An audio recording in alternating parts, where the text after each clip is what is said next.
Bonjour, je suis Nathalie Chapelot, professeure à l'Université du Québec à Montréal.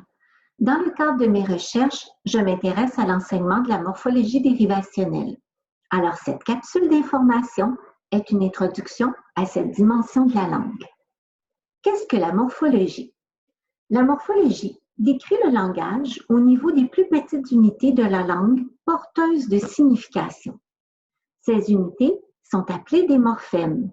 Par exemple, si nous utilisons les morphèmes pour expliquer le mot morphologie, nous pouvons dire que c'est l'étude de la forme des mots et de leur sens. Il y a deux dimensions à la morphologie. Il y a la morphologie dérivationnelle qui concerne la formation des mots par dérivation, soit par l'ajout d'un préfixe ou d'un suffixe à une base. La morphologie dérivationnelle concerne le lexique. La dérivation ou la production d'un mot construit affecte la signification du mot et à l'occasion, la catégorie syntaxique. Comme ici, le mot fleur est un nom, mais refleurir est un verbe.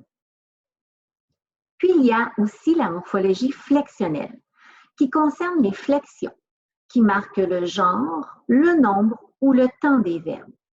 Cet ajout est situé à la droite de la base. La morphologie flexionnelle concerne les relations entre les mots et ne modifie pas leur sens. Donc, dans la langue française, les mots peuvent être monomorphémiques et se composer que d'un morphème, comme ici, le mot de base « grand ». Mais en français, il y a plusieurs mots qui sont plurimorphémiques.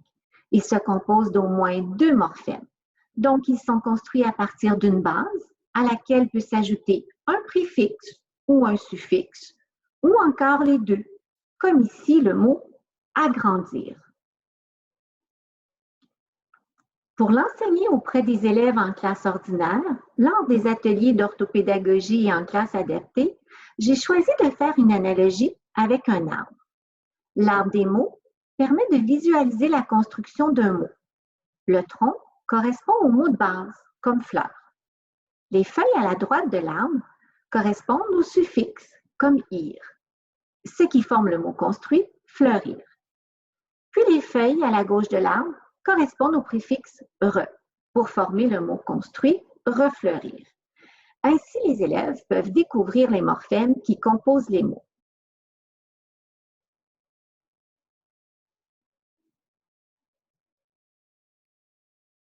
Pour en apprendre davantage sur la morphologie, rendez-vous sur le site web MorphoPlus.